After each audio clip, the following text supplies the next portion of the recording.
আসসালামু আলাইকুম। আজকে শ্রদ্ধেয় সেলিম স্যারকে অনেক কষ্ট করে মোটামুটি জোর করেই বলা যায় নিয়ে আসা। স্যার আসলে অনেক ব্যস্ত থাকেন, চাকরির পাশাপাশি বিভিন্ন অ্যাক্টিভিটিস থাকে স্যারের। তো স্যারকে আমরা কষ্ট করে নিয়ে এসেছি যে একটা বাংলা ক্লাস যেন স্যার দেয় এবং সেই সাথে আমাদের পেইড গ্রুপে বিগত বছরের মতো সময় দেয় এবং সেই সাথে আমরা বাংলা স্কুল এবং কলেজের রিটেন যে বই আছে সেটা অবশ্যই ইনশাআল্লাহ 2 মাসের মধ্যেই আপনারা পেয়ে যাবেন। তো স্যার আজকে অসাধারণ ক্লাস নেবেন। অতীতে যারা স্যারের ক্লাস করেছেন তারা একটু কমেন্ট করে জানান স্যার কেমন ক্লাস নেন।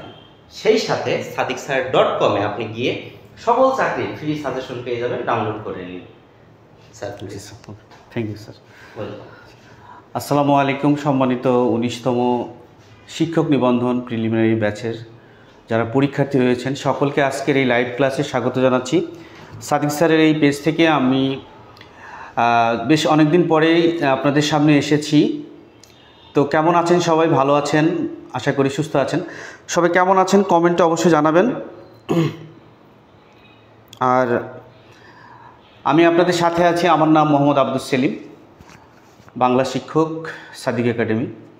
আমি আপনাদের সাথে নিয়মিত পেইড কোর্সে এবং স্যারের পেজ থেকে নিয়মিত ইনশাল্লাহ ক্লাস নিব। তো আপনারা যারা দেখছেন কোথা থেকে দেখছেন এবং মোটামুটি আপনারা কেমন আছেন, সবাই আমাকে শুনতে পাচ্ছেন কি না, সব মিলিয়ে একটু কমেন্টে জানাবেন। আমি দেখতে পাচ্ছি বেশ অনেকে যুক্ত হয়েছেন। সেলিম খান বলছেন যে শুভকামনা রইল স্যার। আমাদের এক স্টুডেন্ট তাইন ব্যাপারী, রুমি খাতুন যুক্ত হয়েছেন। তাইন ব্যাপারী বলছেন স্যার আসসালামু আলাইকুম, কেমন আছেন? অনেক দিন পর আপনাকে দেখছি। ওয়ালাইকুম আসসালাম, আলহামদুলিল্লাহ আমি ভালো আছি। অনেক দিন পরে মোটামুটি আমরা অপেক্ষায় ছিলাম যে আসলে আবার নতুন করে সার্কুলারের আগে আমরা খুব পুরোদমে ক্লাস শুরু করব। তো মাঝখানে কিছুদিন অফ ছিল আর কিছু ব্যস্ততার কারণে মোটামুটি আমি কন্টিনিউ করতে পারিনি। তো এখন ইনশাল্লাহ আপনাদের সাথে নিয়মিত থাকব এবং নিয়মিত ক্লাসগুলো আপনাদের সাথে শেয়ার করব, আপনাদের সাথে মত বিনিময় হবে, অনেক কিছু জানা হবে ইনশাল্লাহ। মাহিনুর মনি বলছেন আসসালামু আলাইকুম স্যার, ভালো আছেন? আলহামদুলিল্লাহ ভালো আছি। পিরোজপুর থেকে দেখছেন, অসংখ্য ধন্যবাদ ভাই। যারা অবশ্যই লাইভে যুক্ত হচ্ছেন অবশ্যই আপনারা কোথা থেকে দেখছেন এবং সবাই কেমন আছেন সব মিলিয়ে বিষয়গুলো আপনারা জানাবেন। আপনাদের প্রস্তুতি কেমন চলছে? অবশ্যই পড়াশোনা ভালো চলছে আশা করি।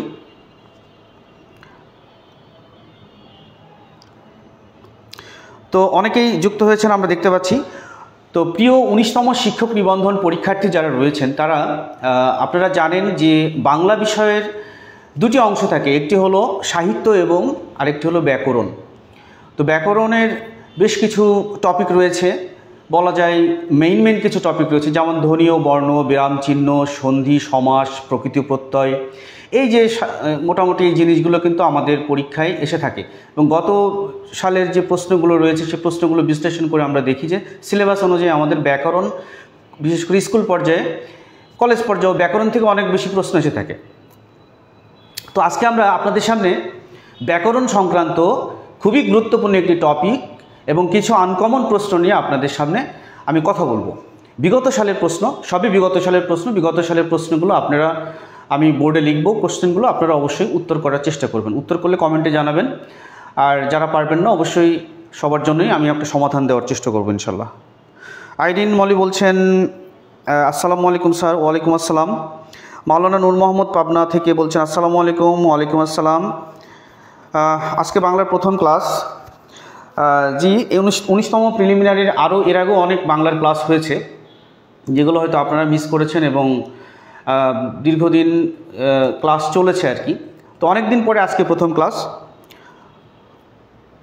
তো স্বাগত জানাচ্ছি সবাইকে। তো আমি ক্লাসে চলে যাচ্ছি, অনেক কথা হয়ে যাচ্ছে। তো দেখুন আজকে আমরা যে বিষয়টা নিয়ে কথা বলবো সেটি হলো ধ্বনি ও বর্ণ। আমাদের যে আলোচনার বিষয় হচ্ছে সেটি হলো ধ্বনি ও বর্ণ।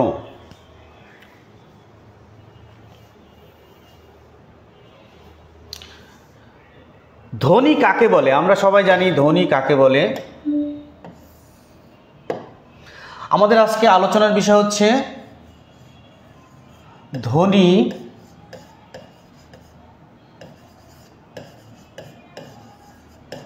ধ্বনি ও বর্ণ। এই টপিক থেকে আমাদের কিছু কমন প্রশ্ন আসে, যে প্রশ্নগুলো আমরা মোটামুটি অ্যান্সার করতে গিয়ে আমাদের সমস্যা হয়ে যায়। আচ্ছা, প্রথম প্রশ্নটা আপনারা উত্তর করবেন। প্রথম প্রশ্নটা হচ্ছে বাংলা ভাষায়, এটি বিগত সালের প্রশ্ন, বাংলা ভাষায়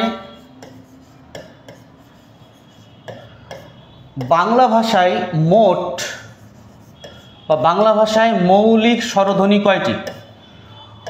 মৌলিক স্বরধ্বনি। আচ্ছা, বাংলা ভাষায় মৌলিক স্বরধ্বনি কয়টি?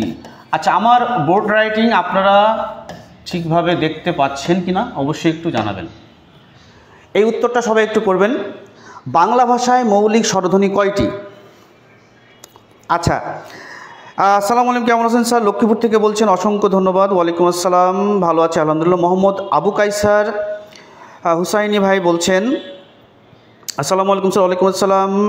রাকিব আল হাসান 7টি উত্তর দিয়েছেন। মাহিনুল ইসলাম 7টি উত্তর দিয়েছেন। এমডি আমিনুল হক বলছেন ভাষার ক্ষুদ্রতম একক। Very good. ধ্বনি বলা হয়, ধ্বনিকে বলা হয় ভাষার মূল উপাদান। কি বলা হয়? মূল উপাদান। আবার ভাষার ক্ষুদ্রতম একক, ঠিক আছে? আচ্ছা, যদি প্রশ্ন আসে যে ভাষার মূল উপাদান কোনটি? ধ্বনি। ভাষার ক্ষুদ্রতম একক কোনটি? ধ্বনি, ঠিক আছে? আচ্ছা, কিন্তু আমার প্রশ্ন হচ্ছে যে বাংলা ভাষায় মৌলিক স্বরধ্বনি কয়টি? বাংলা ভাষায় মৌলিক স্বরধ্বনি কয়টি? আচ্ছা, বাংলা ভাষায় মৌলিক স্বরধ্বনি অনেক উত্তর করেছেন 7টি। অসংখ্য ধন্যবাদ যারা 7টি উত্তর করেছেন। যারা 7টি উত্তর করেছেন তাদেরকে অসংখ্য ধন্যবাদ। সঠিক উত্তর, ঠিক আছে? বাংলা ভাষায় মৌলিক স্বরধ্বনি কয়টি? 7টি। আচ্ছা, পরের প্রশ্ন হচ্ছে বাংলা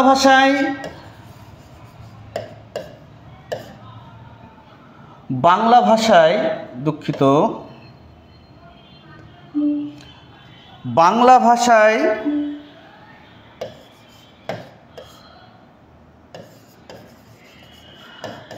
ভাষায় মৌলিক ধ্বনি কয়টি? মৌলিক ধ্বনি। বাংলা ভাষায় মৌলিক ধ্বনি কয়টি? এই প্রশ্নটা উত্তর করবেন। বাংলা ভাষায় মৌলিক ধ্বনি কয়টি? মৌলিক ধ্বনি। প্রথম প্রশ্নটা ছিল কি? বাংলা ভাষায় মৌলিক স্বরধ্বনি কয়টি? 7টি। 7টি মৌলিক স্বরধ্বনি, এটা আমরা সবাই জানি। কিন্তু পরের প্রশ্নটা হচ্ছে যে বাংলা ভাষায় মৌলিক ধ্বনি কয়টি? বাংলা ভাষায় মৌলিক ধ্বনি কয়টি?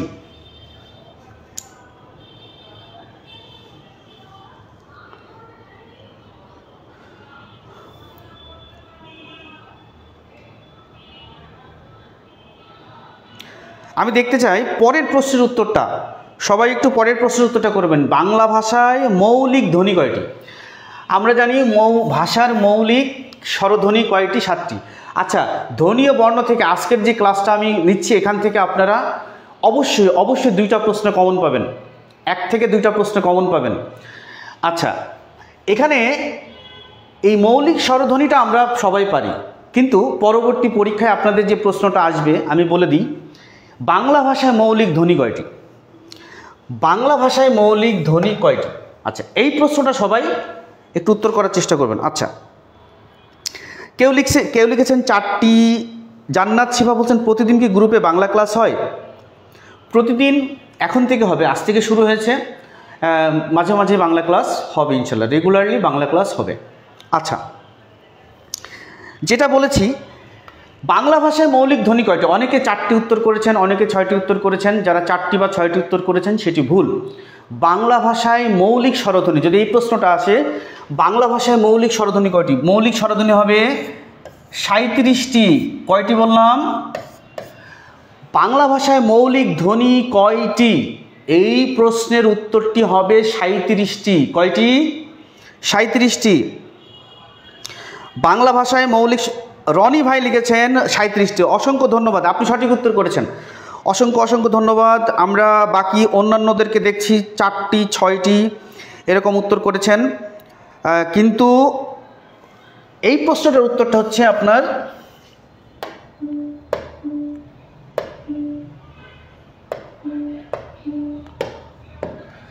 এই প্রশ্নটার উত্তর 37টি হবে। এই প্রশ্নের উত্তরটা কি? 37টি হবে। আচ্ছা, এই 37টি প্রশ্নের, এই প্রশ্নের ক্ষেত্রে আমরা কি বলেছি? মৌলিক স্বরধ্বনি, মৌলিক স্বরধ্বনি 7টি, কিন্তু বাংলা ভাষায় মৌলিক ধ্বনি হচ্ছে টোটাল ধ্বনি, সেটা হচ্ছে 37টি। স্বরধ্বনি হচ্ছে স্বরধ্বনি 7টি, আর ব্যঞ্জন ধ্বনি হচ্ছে 30টি। ব্যঞ্জন ধ্বনি কয়টি? 30টি। আচ্ছা, ব্যঞ্জন ধ্বনি হচ্ছে 30টি। প্রণব মণ্ডল তপু বলছেন, স্যার বাংলায় কত মার্ক পাবো আপনার ক্লাসগুলো করলে? আপনি যদি কন্টিনিউয়াসলি ক্লাস করেন, ক্লাসগুলো আপনি কন্টিনিউয়াসলি করেন, তাহলে আপনি অবশ্যই সর্বোচ্চ মার্কস পাবেন। এখন প্রশ্ন হচ্ছে যে আপনি কত মার্কস পাবেন, এটা ডিপেন্ড করবে আপনার ওই পরীক্ষার হলে আপনি ওই সময়টুকু বা কোশ্চেন আনসারিংয়ের ক্ষেত্রে আপনি কতটুকু দক্ষতার পরিচয় দিচ্ছেন। অনেক সময় জানা প্রশ্ন ভুল হয়, ঠিক আছে? তো আপনাকে রেগুলার ক্লাসগুলো করতে হবে, কনফিউশনগুলো দূর করতে হবে, তাহলে আপনি পরীক্ষায় ভালো মার্কস তুলতে পারবেন। কনফিউজিং কোনো কোশ্চেন আপনার সামনে আসলে আপনি সহজে উত্তর করতে পারবেন। এর পূর্ব শর্ত হচ্ছে আপনাকে রেগুলারলি ক্লাসগুলো করতে হবে। হ্যাঁ, এটাই হচ্ছে প্রশ্ন। জান্নাত শিবা বলছেন, ধন্যবাদ স্যার, অনার্স 3rd ইয়ারের স্টুডেন্ট স্যার, কিভাবে একদম শুরু থেকে প্রিপারেশন নেব? আমি বরিশাল বিশ্ববিদ্যালয়ের ইংরেজি বিভাগের স্টুডেন্ট, সেজন্য আগে ইংলিশ পড়তে চাচ্ছি না, একটু সাজেস্ট করবেন স্যার প্লিজ, কিভাবে আগাবো? আচ্ছা, আপনার এই ব্যাপারটার জন্য অবশ্যই আমাদের সম্মানিত সাদিক স্যার আছেন, সাদিক স্যার খুব সুন্দর পরামর্শ দিবেন। তবে আপনি যে অবস্থায় আছেন, 3rd ইয়ারে পড়ছেন, এখন থেকে আপনার পড়াশোনা শুরু করতে হবে, এখন থেকে আপনার যে জবের স্টাডি, সেই স্টাডিটা শুরু করতে হবে। নর্মালি আমরা জানি যে একাডেমিক পড়াশোনাগুলো আমাদেরকে চাকরির বাজারে কিন্তু খুব একটা ফ্রুটফুল বিষয় হয়ে দাঁড়ায় না। আমাদের ফ্রুটফুল বিষয়টা হচ্ছে আমরা অনার্স 3rd ইয়ার 4th ইয়ার মাস্টার্স, এই সময়টাতে চাকরির পড়াটা যতটুকু ভালোভাবে পড়তে পারি, এই পড়ার মাধ্যমে আমাদের একটা ভালো জব কিন্তু আসে, আমরা পেয়ে থাকি। তো আপনি একাডেমিক পড়াশোনা করেন, এখন থেকে আপনার মনে করেন যে বাংলা, ইংরেজি, সাধারণ জ্ঞান, বাংলার কিছু বেসিক বিষয় আছে, ইংরেজির বেসিক বিষয় আছে, গণিতের বেসিক বিষয় রয়েছে, সেই বেসিক বিষয়গুলো জানার চেষ্টা করেন। হ্যাঁ, আপনি যখনই আপনার বেসিকটা স্ট্রং করবেন, তখন কিন্তু আপনার অ্যাডভান্স লেভেলগুলো আপনি খুব দ্রুত বুঝতে পারবেন, ভালোভাবে বুঝতে পারবেন, আপনার প্রস্তুতিটাও খুব ভালো হবে। রনি ভাই বলছেন 30টি। আচ্ছা ভাই, একটা জিনিস হলো, আমরা যখন প্রশ্নটা পাবো বাংলা ভাষায় মৌলিক ধ্বনি কয়টি, বাংলা ভাষায় মৌলিক ধ্বনি কয়টি, এইটার প্রশ্ন আসবে 37টি, এটার উত্তর আসবে 37টি। কিন্তু দেখুন, পরীক্ষায় কিন্তু আসে বাংলা ভাষায় মৌলিক স্বরধ্বনি কয়টি? 7টি। এখন যদি বলে বাংলা ভাষায় মৌলিক ব্যঞ্জন ধ্বনি কয়টি? 30টি। মৌলিক ব্যঞ্জন ধ্বনি 30টি, মৌলিক স্বরধ্বনি 7টি। এই 30 আর 7 মিলে কি হলো? 37। বাংলা ভাষায় মৌলিক ধ্বনি, এই প্রশ্নের উত্তর হবে 37টি। বাংলা ভাষায় মৌলিক স্বরধ্বনি, এই প্রশ্নের উত্তরে হবে 7টি। বাংলা ভাষায় মৌলিক ব্যঞ্জন ধ্বনি, এই প্রশ্নের উত্তরে হবে 30টি। এই 3টা কোশ্চেন অবশ্যই ভালো করে মাথায় রাখবেন, পরীক্ষায় আসার মতো এবং খুবই খুবই গুরুত্বপূর্ণ একটি প্রশ্ন। আচ্ছা, রনি ভাই অনেক কোশ্চেনের উত্তর দিয়ে দিচ্ছেন, অসংখ্য ধন্যবাদ ভাই। রনি ভাই বলছেন ভাষার যৌগিক স্বরধ্বনি। আচ্ছা দেখুন, আমরা যদি বলি যে যেমন যদি বলা হয় যে বাংলা ভাষার, যেমন আরেকটা প্রশ্ন আমি আপনাদেরকে দেখাই, সেটা হচ্ছে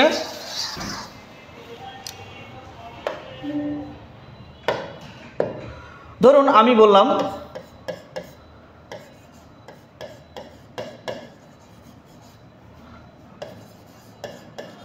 বাংলা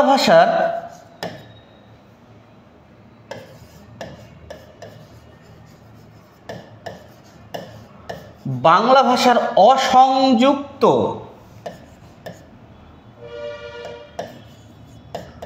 বর্ণ কয়টি ভাই? এই প্রশ্নের উত্তরটা কে দিবেন? এগুলো কিন্তু সব বিগত সালের প্রশ্ন ভাই। প্রিয় ভাই এবং বোনেরা, এই যে প্রশ্নগুলো আপনাদের সামনে আমি দিচ্ছি এটা কিন্তু সবই বিগত সালের প্রশ্ন। আচ্ছা, বাংলা ভাষার অসংযুক্ত বর্ণ কয়টি? অর্থাৎ বাংলা ভাষায় অসংযুক্ত বর্ণ কয়টি? কে বলতে পারবে? এই উত্তরটা চাই সবার কাছ থেকে। বাংলা ভাষার অসংযুক্ত বর্ণ কয়টি?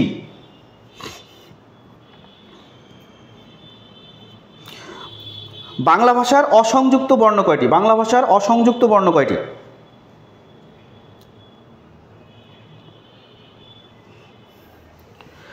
বাংলা ভাষার অসংযুক্ত বর্ণ কয়টি? সবাই এই প্রশ্নটার উত্তর করবেন। দেখি কমেন্টে কোনো উত্তর আমি দেখতে চাই। আচ্ছা, মোহাম্মদ আবু কাউসার হুসাইন ভাই বলছেন 30টি। দেখুন, আমরা একটা প্রশ্ন পাই যে বাংলা ভাষার বর্ণমালায়, অর্থাৎ বাংলা বর্ণমালায় কয়টি বর্ণ আছে? কয়টি বাংলা বর্ণমালা আছে? বাংলায় বর্ণমালা কয়টি?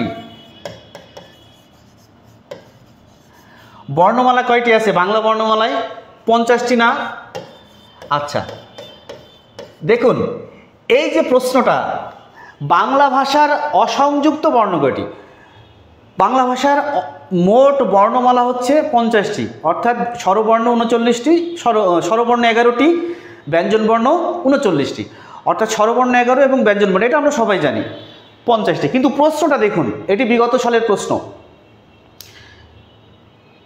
বাংলা ভাষার অসংযুক্ত বর্ণ কয়টি? বর্ণমালা। আর যদি বলা হয় বাংলা ভাষায় বর্ণমালা কয়টি আর অসংযুক্ত বর্ণ কয়টি, একই প্রশ্ন, একই প্রশ্ন, ঠিক আছে? একই প্রশ্ন, একই প্রশ্ন। অসংযুক্ত বর্ণ কয়টি? এইটা হবে 50টি, অর্থাৎ বর্ণমালা 50টি, অসংযুক্ত বর্ণ 50। দেখুন, যতগুলো আপনি স্বরবর্ণ দেখবেন, ব্যঞ্জনবর্ণ দেখবেন, সেগুলো কিন্তু সব অসংযুক্ত, সংযুক্ত নয়, যুক্ত বর্ণ নয়, সেগুলো সবই অসংযুক্ত। এরকম 50টা বর্ণ রয়েছে। কয়টা বর্ণ রয়েছে? 50টা বর্ণ।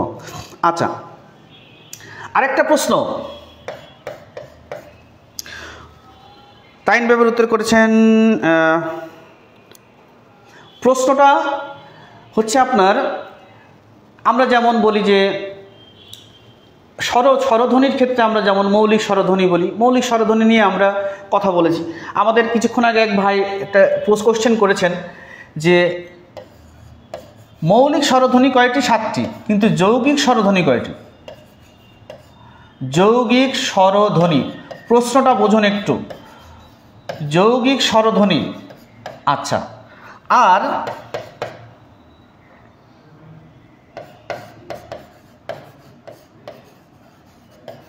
দ্বিস্বর বা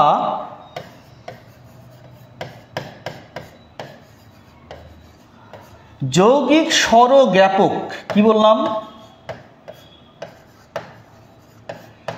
যৌগিক স্বরজ্ঞাপক বর্ণ।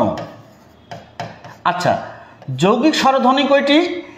এই যে দুইটা প্রশ্ন ভাই, এই দুইটা প্রশ্ন কিন্তু very very important, very very. আমরা এখানে কিন্তু আমাদের কনফিউশন তৈরি হয়। একটা হলো যৌগিক স্বরধ্বনি কয়টি, আর একটা হলো দ্বিস্বর বা যৌগিক স্বরজ্ঞাপক বর্ণ কয়টি। এই দুইটা কোশ্চেন আমাদের প্রশ্ন ঝামেলা তৈরি করে, ঠিক আছে? অর্থাৎ যৌগিক স্বরধ্বনি, আপনি যদি এই প্রশ্নটা আসে তাহলে এই প্রশ্নের উত্তর কত দিবেন? এই প্রশ্নের উত্তর হবে 25টি, ঠিক আছে? এই প্রশ্নের উত্তর কত হবে? 25টি যৌগিক স্বরধ্বনি, যৌগিক স্বরধ্বনি। আচ্ছা, যৌগিক স্বরধ্বনির আরেকটা নাম আছে, সেটা হলো দ্বিস্বরধ্বনি। কি বললাম? দ্বিস্বরধ্বনি, মানে দুইটা স্বরধ্বনি মিলে যখন আরেকটা স্বরধ্বনি হয় তখন সেটাকে আমরা বলি যৌগিক স্বরধ্বনি বা দ্বিস্বরধ্বনি। আচ্ছা, তো এইরকম যৌগিক স্বরধ্বনি আছে 25টি, কিন্তু প্রশ্ন যদি আসে দ্বিস্বর বা যৌগিক স্বরজ্ঞাপক বর্ণ, দ্বিস্বর বা যৌগিক স্বরজ্ঞাপক বর্ণ, এই প্রশ্নটা যদি আসে তাহলে উত্তর হবে কয়টি? উত্তর হবে 2টি। ভেরি গুড, অনেকে উত্তর করেছেন, অনেকে উত্তর করেছেন। এটির উত্তর হবে 2টি। এটির উত্তর কি? 2টি হবে। অর্থাৎ 2টি কি কি? 2টি হলো ওই এবং ও। এই দুটা হলো, এই ওয়ের ভিতরে আছে, দেখুন, ওই বর্ণ এবং ও বর্ণ, এর মধ্যে আছে অ রস্বই, রস্বই, অ প্লাস রস্বই, আর একটা আছে অ প্লাস হ্রস্ব উ। অর্থাৎ দেখুন আলাদা আলাদা দুইটা মৌলিক বর্ণ, মৌলিক ধ্বনি, আলাদা আলাদা দুইটা মৌলিক ধ্বনি মিলে এটা হয়েছে আপনার দ্বিস্বর বা যৌগিক স্বরজ্ঞাপক বর্ণ। ঠিক আছে, তাহলে যৌগিক স্বরজ্ঞাপক বর্ণ বললে আমরা কোনটা বলবো? ওই এবং ঔ। যৌগিক স্বরধ্বনি বললে আমরা কি বলবো? 25টি। যৌগিক স্বরজ্ঞাপক মানে স্বরজ্ঞাপক বর্ণ যদি বলা হয় তাহলে সেই ক্ষেত্রে আমরা 2টি বলবো, আর হচ্ছে ধ্বনি বললে আমরা কি বলবো? 25টি যৌগিক স্বরধ্বনি। ওকে, হ্যাঁ, আশা করি এটা বুঝতে পেরেছেন। আচ্ছা, পরের প্রশ্নে আমরা চলে যাব। পরের প্রশ্নটা হচ্ছে, এটা খুব ভেরি ভেরি ইম্পর্টেন্ট।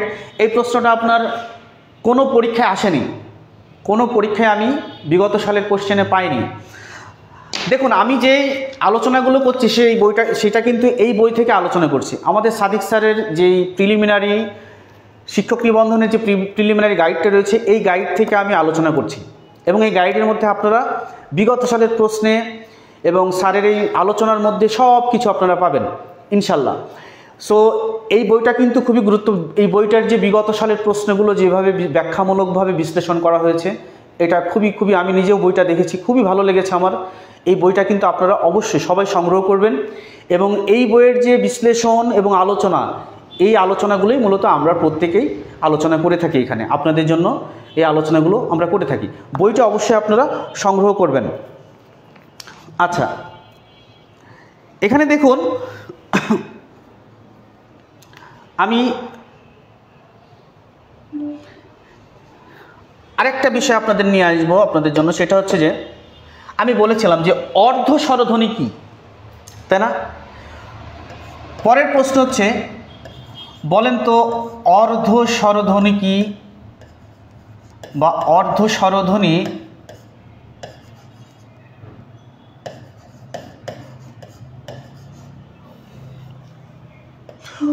অর্ধ স্বরধ্বনি কয়টা? বাংলা ভাষায় অর্ধ স্বরধ্বনি কয়টা? উত্তর করবেন।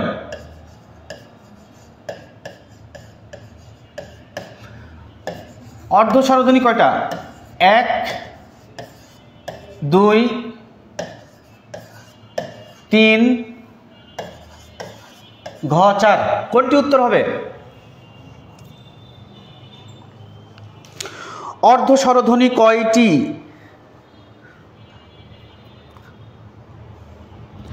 সবাই এই প্রশ্নটা একটু উত্তর করবেন।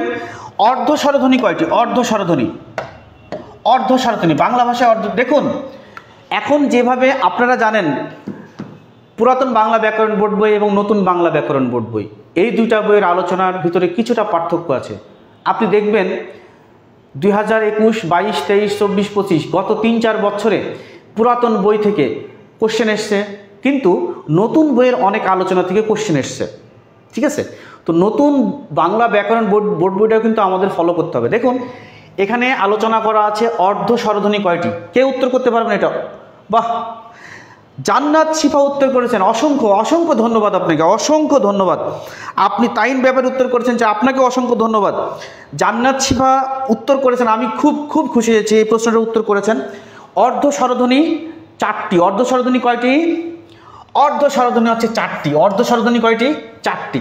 আচ্ছা, দেখুন, কোনো ধ্বনি যখন হয় তখন এর নিচে একটা হর্ষ চিহ্ন হয়, হ্রস্ব ই, তারপরে আছে আপনার হ্রস্ব উ, তারপরে আছে আপনার এ, তারপরে আছে হচ্ছে ও।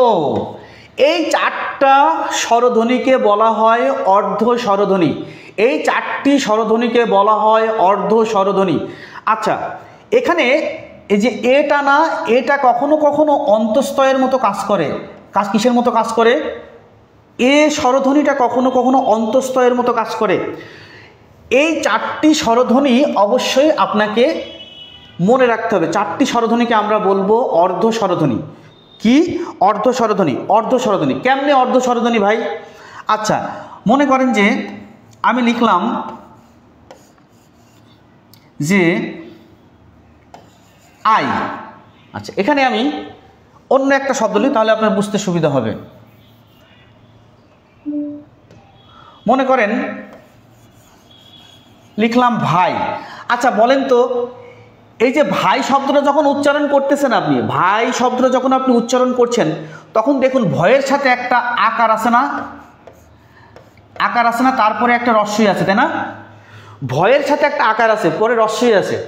তার মানে এই প্রথম স্বরধ্বনিটাকে আমরা বলবো পূর্ণ স্বরধ্বনি, প্রথম স্বরধ্বনিটাকে আমরা বলবো পূর্ণ স্বরধ্বনি, আর এই পরের স্বরধ্বনিটাকে আমরা বলবো অর্ধ স্বরধ্বনি।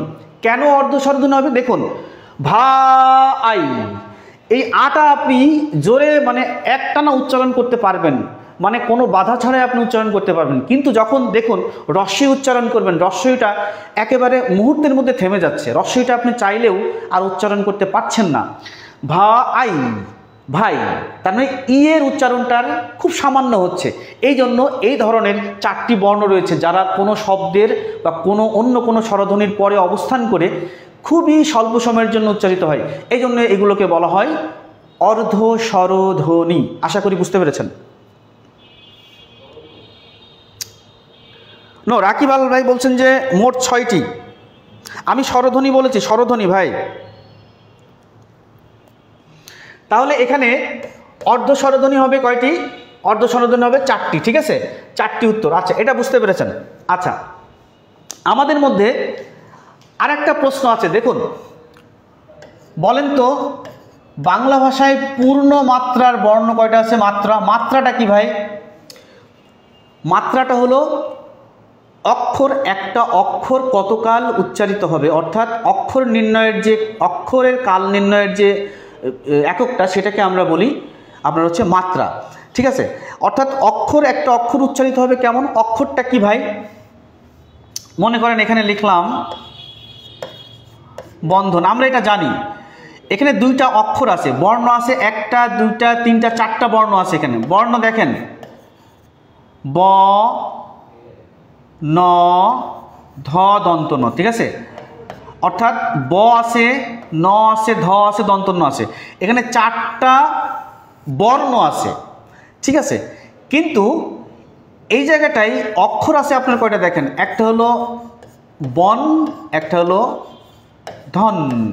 অর্থাৎ কোনো একটা শব্দের নির্দিষ্ট অংশ যখন এক নিঃশ্বাসে বা এক ঝোঁকে উচ্চারিত হয়, সেইটাকে বলা হয় ওই শব্দের অক্ষর, নট বর্ণ। বর্ণ কিন্তু আলাদা, কয়েকটা বর্ণ মিলে একটা অক্ষর হয়। ইংরেজি ভাষায় এটাকে আমরা বলি সিলেবল, এটাকে আমরা বলি সিলেবল বা শব্দাংশ। এই শব্দাংশের আরেকটা নাম আছে, এই যে অংশটা পাইলাম না, এই অংশটাকে আমরা বলবো অক্ষর। অংশটাকে কি বলবো? অক্ষর। অক্ষর এবং বর্ণ আমরা এক জায়গায় করে ফেলি, অক্ষর আমরা এবং বর্ণ এক জায়গায় করে ফেলি। আচ্ছা, এই অক্ষর উচ্চারণের সময় একটা নির্দিষ্ট কাল আছে, সেটাকে আমরা বলি মাত্রা, যেটা আমরা কবিতার ক্ষেত্রে, মাত্রা নির্ণয়ের ক্ষেত্রে, ছন্দ নির্ণয়ের ক্ষেত্রে ব্যবহার করে থাকি। আচ্ছা, তো যাই হোক, যেটা বললাম, পূর্ণ মাত্রার বর্ণ সংখ্যা কয়টি বলেন তো? পূর্ণ মাত্রা কয়টি? কে উত্তর করতে পারবেন? বাহ, ভেরি গুড। রনি ভাই বলছেন ব্যঞ্জন বর্ণ 6টি, স্বরধ্বনি 6টি। ব্যঞ্জন বর্ণ 26টি, স্বরধ্বনি 6টি। আচ্ছা, টোটাল 32টি। Thank you so much. পূর্ণমাত্রার বর্ণ সংখ্যা হচ্ছে 32টি। পূর্ণমাত্রার বর্ণ সংখ্যা 32টি। আচ্ছা, মাত্রাহীন কয়টা? মাত্রাহীন কয়টা? মাত্রাহীন বর্ণ কয়টা? মাত্রাহীন বর্ণ মানে যেই বর্ণের উপর কোনো মাত্রা নেই, এরকম বর্ণ আছে কয়টা বাংলা ভাষায়? কে উত্তর করবে ভাই? পূর্ণমাত্রার বর্ণ কয়টি? পূর্ণমাত্রার বর্ণ হচ্ছে 32টি। পূর্ণমাত্রার বর্ণ কয়টি? 32টি। পরের প্রশ্নটা হচ্ছে মাত্রাহীন বর্ণ কয়টি? মাত্রাহীন বর্ণ এমন কিছু বর্ণ আছে যেই বর্ণের উপরে কোনো মাত্রা নেই, যেগুলোকে আমরা মাত্রাহীন বর্ণ বলি, স্বরবর্ণ এবং ব্যঞ্জন বর্ণ।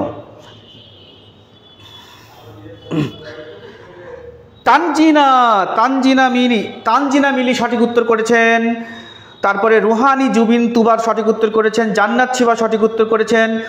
এমডি দেলোয়ার হোসেন সঠিক উত্তর করেছেন। আইরিন মলি বলছেন 3টি। আপু 3টি হবে না, হ্যাঁ, মাত্রাহীন বর্ণ হবে 10টি। মাত্রাহীন বর্ণ কয়টি হবে? মাত্রাহীন বর্ণ হবে 10টি। মাত্রাহীন বর্ণ 10টি। তাইন ব্যাপারে তাইন আপনারা সঠিক উত্তর করেছেন। হ্যাঁ, আইরিন মল্লিক কারেকশন করেছেন। আচ্ছা, অসংখ্য ধন্যবাদ, অসংখ্য ধন্যবাদ। আচ্ছা, এমডি আমিনুল হক ভাই উত্তর করেছেন। সিয়াম উত্তর করেছেন। অসংখ্য ধন্যবাদ। আচ্ছা, তাহলে আমরা জানলাম পূর্ণমাত্রার বর্ণ কয়টি, পূর্ণমাত্রার বর্ণ কয়টি, 32টি, পূর্ণমাত্রার বর্ণ 32টি, মাত্রাহীন বর্ণ 10টি, মাত্রাহীন বর্ণ কয়টি, 10টি। আচ্ছা, অর্ধমাত্রার বর্ণ কয়টি, অর্ধমাত্রা মানে যেই বর্ণের উপরে অর্ধমাত্রা আছে, অর্ধমাত্রার বর্ণ কয়টি, অর্ধমাত্রার বর্ণ, পূর্ণমাত্রা 32, মাত্রাহীন 10, পূর্ণমাত্রা 32, মাত্রাহীন 10, অর্ধমাত্রা কয়টি, অর্ধমাত্রা, অর্ধমাত্রা বর্ণ কয়টি? আমাদের রনি ভাই বলছেন স্বরবর্ণ 4টা, ব্যঞ্জন 6টা। রনি ভাই আপনাকে অসংখ্য ধন্যবাদ, আপনি সুন্দর করে বিশ্লেষণ করে ভেঙে ভেঙে দিচ্ছেন, আপনাকে অসংখ্য ধন্যবাদ। আচ্ছা, একজন বলছেন রাকিব আল বলছেন যে মানুষের দাস 32টি, নিচের 16টা, উপরের 16টা, 16-এর অর্ধেক 8 মাত্রা, 32টি পূর্ণমাত্রা, বাকি 10টি মাত্রাহীন। বাহ বাহ, অসংখ্য অসংখ্য ধন্যবাদ, আপনি সুন্দর একটা বিশ্লেষণ করেছেন, ভেরি গুড। তাহলে মানুষের হচ্ছে কিন্তু 16-এর অর্ধেক 8, তাহলে 16-এর অর্ধেক 8টা, এটা কি 16-এর অর্ধেক 8টা, তার মানে এখানে 16, 16, 32, তাই না? 32টার মধ্যে যদি আমরা পূর্ণমাত্রার মধ্যে অর্ধেক করি তাহলে 2টা অর্ধ মিলে তো একটা পূর্ণ হয়, তাই না? তাহলে এখানে 16, 16, 32 পাইছি, 16-র অর্ধেক কত, 8, তাহলে এখানে অর্ধমাত্রা হবে কয়টি, অর্ধমাত্রা হবে 8টি, অর্ধমাত্রা কয়টি, 8টি। অসংখ্য ধন্যবাদ, অসংখ্য ধন্যবাদ।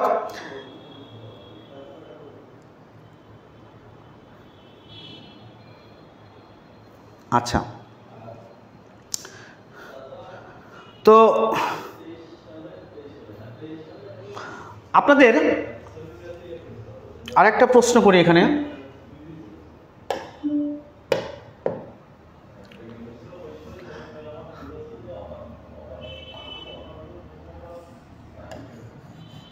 ল, তারপরে হ, তারপরে র, তারপরে হচ্ছে আপনার কি বলে এটাকে,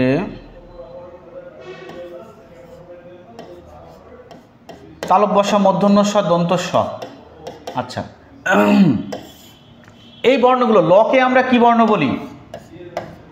আচ্ছা, প্রথমটা উত্তর করবেন, প্রথমটা লেখেন, লকে কোন বর্ণ বলা হয়, কোন ধরনের বর্ণ বলা হয় লটাকে, এই লটাকে কোন ধরনের বর্ণ বলা হয়, লটাকে কোন ধরনের বর্ণ বলা হয়? রাকিব আল হাসান বলছেন স্যার নারায়ণগঞ্জ থেকে দেখছি। আচ্ছা, আপনারা উত্তর করবেন লকে কোন ধরনের বর্ণ বলা হয়, লকে কোন ধরনের বর্ণ বলা হয়? আচ্ছা, রাকিব আল হাসান বলছেন ল তালব্য ধ্বনি। আচ্ছা, লয়ের একটা নাম হচ্ছে পার্শ্বিক, কি বললাম, এটাকে বলা হয় পার্শ্বিক ধ্বনি, এটাকে কি বলা হয়? আচ্ছা, হকে কি বলা হয়? আচ্ছা, হকে আমরা উষ্ণ বর্ণ বলি, কি বলি আমরা? উষ্ণ বর্ণ, এবং এটা একটা অঘোষ ধ্বনি, কি বললাম, এটা হচ্ছে অঘোষ ধ্বনির মধ্যে পড়ে, ঠিক আছে? আচ্ছা, অঘোষটা কি ভাই?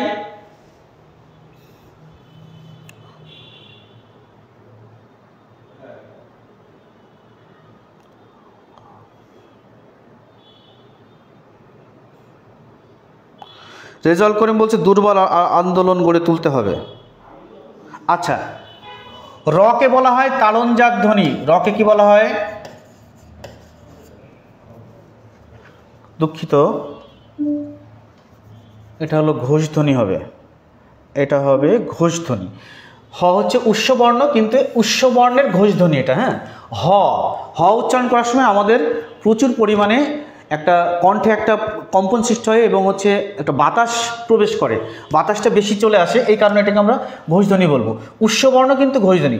আচ্ছা, রটাকে আমরা বলবো তালনজাত, তালব বসা, এই যে এইটাকে কিন্তু উষ্ণ ধ্বনি বলা হয়, এইগুলোকে উষ্ণ বলা হয়। আচ্ছা, উষ্ণ বর্ণ, এটার আরেকটা নাম হচ্ছে শীষ ধ্বনি, কি বললাম? শীষ ধ্বনি, এটাকে আরেকটা বলা হয় শীষ ধ্বনি। আচ্ছা, র, ডয় শূন্য র, ঢয় শূন্য র, এটাকে বলা হয় তাড়নজাত ধ্বনি, কি বলা হয় এটাকে? তাড়নজাত ধ্বনি। আচ্ছা, এই ধ্বনিগুলো আমাদের মনে রাখতে হবে। ল কোন ধ্বনি, হ কোন ধ্বনি, র কোন ধ্বনি, তালব্য শ মূর্ধন্য ষ দন্ত স কোন ধ্বনি, ঠিক আছে। উৎস বর্ণ বা উৎস ধ্বনি বা সেই ধ্বনি, উৎস বর্ণ বা উৎস ধ্বনি বা সেই ধ্বনি, এই বর্ণগুলো তো কিন্তু আমাদের পরীক্ষায় অনেক সময় আসে, ঠিক আছে।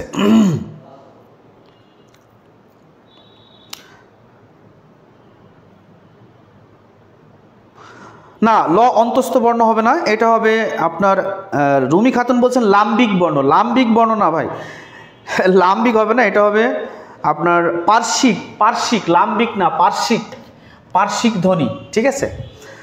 তো বাংলা ভাষায় কয়েকটা বর্ণ, যেমন মনে করেন যে চন্দ্রবিন্দু, বিসর্গ, অনুস্বার, এই যে তিনটা বর্ণ আছে, এই তিনটা বর্ণ, এই তিনটা বর্ণকে আমরা কি বলি? চন্দ্রবিন্দু, অনুস্বার, বিসর্গ, এই তিনটা বর্ণকে আমরা কি বলি? কে বলতে পারবে? এই তিনটা বর্ণকে আমরা বলি পরাশ্রয়ী বর্ণ। কি বর্ণ বলি আমরা? পরাশ্রয়ী বর্ণ।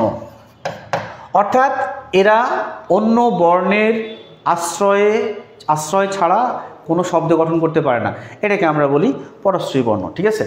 আচ্ছা, তো এখানে লটা কি? পার্শ্বিক ধ্বনি, হটা উৎসবর্ণ বা ঘোষ, এটা হচ্ছে ঘোষ ধ্বনির পর্যায়ে চড়ে, ঘোষ ধ্বনির পর্যায়ে পড়ে এটা। র তালঞ্জাত, তালব্য শ মূর্ধন্য ষ দন্ত স হচ্ছে উৎসবর্ণ বা শীষ ধ্বনি। আর র অর্থাৎ জয় শূন্য ল, ঢয় শূন্য ল, এইটাকে আমরা বলি তালঞ্জাত ধ্বনি। আর অনুস্বার, চন্দ্রবিন্দু, বিসর্গ, এগুলো হচ্ছে পরাশ্রয়ী বর্ণ, ঠিক আছে। আচ্ছা, এখানে আপনারা যারা দেখতেছেন, একটা জিনিস আমি আপনাদেরকে দেখাতে চাই। এই জিনিসটা একটু খেয়াল করবেন, এই জিনিসটা বুঝিয়ে আমি ক্লাস শেষ করবো ইনশাল্লাহ। মৌলিক স্বরধ্বনির একটা বিষয় আপনারা দেখছেন, যেমন দেখুন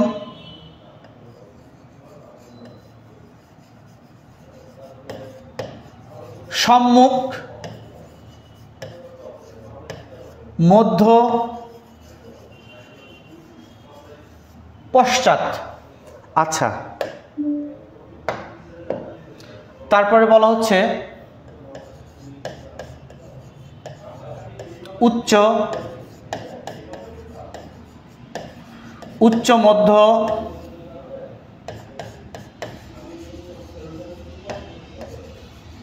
নিম্ন মধ্য,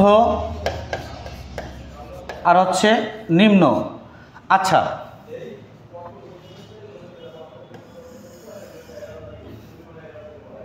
আচ্ছা, এখানে দেখুন সংবৃত, অর্ধ সংবৃত,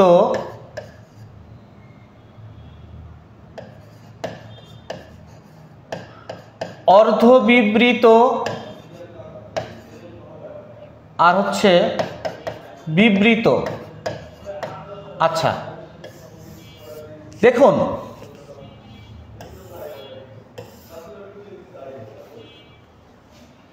যেমন মনে করেন রস্বই, রস্যু, তারপরে এ, ও, এ, অ, আর একটা হলো যে আ। আচ্ছা, দেখুন এটা একটু খেয়াল করুন আপনারা, এই যে জিনিসটা,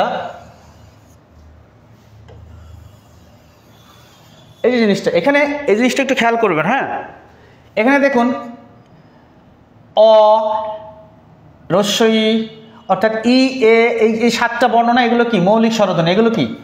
সাতটি মৌলিক স্বরধ্বনি। মৌলিক স্বরধ্বনি, এই মৌলিক স্বরধ্বনির এই বিশ্লেষণটা কিন্তু আপনারা অবশ্যই, সাতটি মৌলিক স্বরধ্বনি, স্বরধ্বনি, স্বরধ্বনি, এই সাতটি মৌলিক স্বরধ্বনিকে আমরা যেভাবে বিশ্লেষণ করি, তো এই সাতটি মৌলিক স্বরধ্বনিকে আমরা যেভাবে বিশ্লেষণ করি, এই বিশ্লেষণটা কিন্তু আমাদের মাথায় রাখতে হবে। মনে করুন আমরা আমাদের মুখের মধ্যে যে জিভ আছে না, জিভটা আছে, এই জিভটা যদি উঁচু থেকে নিচুতে আসে, তাহলে স্বরবর্ণ সেই উঁচু থেকে নিচুতে আসা জিভের উঁচু অবস্থান, উচ্চ মধ্য অবস্থান, নিম্ন মধ্য অবস্থান এবং নিম্ন অবস্থান। মনে করুন এইটা যদি জীব হয়, এইটা যদি জীব হয়, তার মানে মনে করেন এটা জীবের একেবারে উচ্চ অবস্থান, এটা হচ্ছে মধ্য অবস্থান, এটা নিম্ন মধ্য, এটা একেবারে নিম্ন। এখন দেখুন, যখন জীবের অবস্থান অনুযায়ী আমরা উচ্চারণ করি, যেমন ই এবং হ্রস্ব উ, কি বললাম, ই এবং হ্রস্ব উ, এই যে এইটা এবং এইটা, এই দুটা যখন আমরা উচ্চারণ করি তখন এই দুটাকে বলা হয় উচ্চ স্বরধ্বনি। কি বললাম, উচ্চ স্বরধ্বনি। দেখুন এই যে উঁচু এবং নিচু অবস্থান অনুযায়ী মৌলিক স্বরধ্বনি দুইটাকে আমরা হ্রস্ব ই এবং হ্রস্ব উ, এই দুইটি স্বরধ্বনিকে আমরা বলে থাকি উচ্চ স্বরধ্বনি। কি বললাম আমরা, উচ্চ স্বরধ্বনি, এটাকে আমরা বলি উচ্চ স্বরধ্বনি। তারপরে দেখুন উচ্চ মধ্য, যখন আমরা এ বা ও উচ্চারণ করি, এ বা ও উচ্চারণ করি, তখন জিভটা আমাদের এমন জায়গায় থাকে, মুখের মধ্যে জিভটা এমন জায়গায় থাকে, উঁচুতে থাকে কিন্তু মাঝামাঝি অবস্থান করে, উঁচুতে থাকে কিন্তু মাঝামাঝি অবস্থান করে, এইটাকে আমরা বলছি উচ্চ মধ্য স্বরধ্বনি। উচ্চ মধ্য স্বরধ্বনি কোনটা কোনটা, এ এবং ও, এ এবং ও। আবার দেখুন যখন আমরা এ বা অ উচ্চারণ করি, এ বা অ উচ্চারণ করি, জিভটা এমন একটা জায়গায় থাকে যেই অবস্থানটাকে আমরা বলছি নিম্ন মধ্য স্বরধ্বনি, যে অবস্থানটাকে আমরা বলছি কি, নিম্ন মধ্য স্বরধ্বনি। ক্লিয়ার?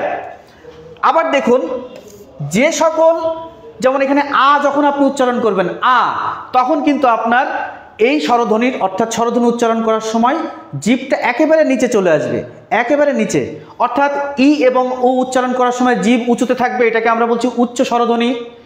এ এবং ও উচ্চারণ করার সময় জিভ একেবারে উঁচুতে এবং মাঝামাঝি থাকবে, এটাকে আমরা বলছি উচ্চ মধ্য স্বরধ্বনি।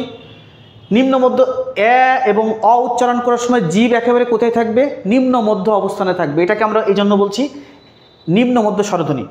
একেবারে আ উচ্চারণ করার সময় জিভটা একেবারে নিচে থাকবে, এটা এই জন্য এটাকে আমরা বলছি নিম্ন মধ্য স্বর, মানে নিম্ন স্বরধ্বনি।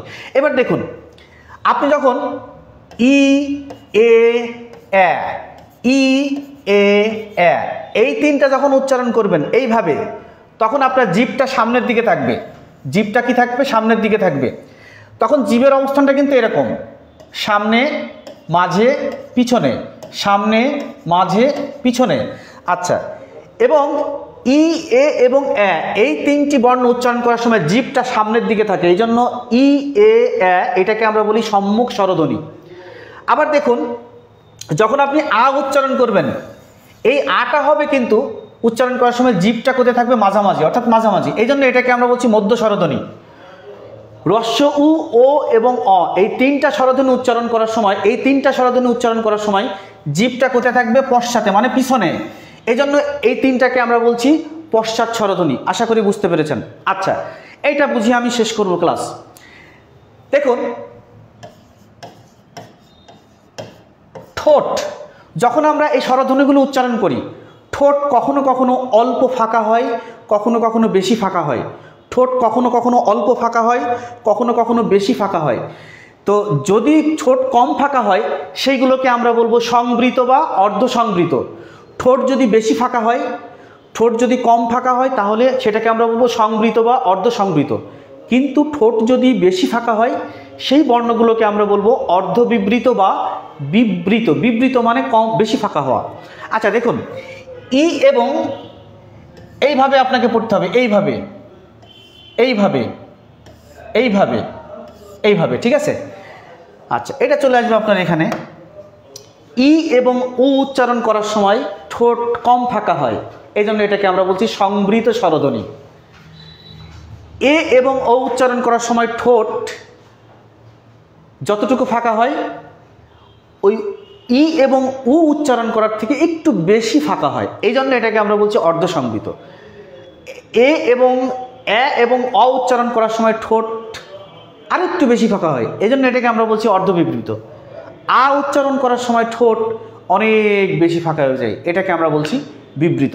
অর্থাৎ মৌলিক স্বরধ্বনিকে আমরা উচ্চতা অনুযায়ী, উচ্চ, উচ্চ মধ্য, নিম্ন মধ্য এবং নিম্ন, এটা কিসের উচ্চতা, জিহ্বার উচ্চতা, জিহ্বার অবস্থান অনুযায়ী সম্মুখ, মধ্য এবং পশ্চাৎ, জিহ্বার অবস্থান অনুযায়ী সামনে, মাঝে এবং পিছনে ঠোঁট কতটুকু ফাঁকা হচ্ছে এর উপর ডিপেন্ড করে।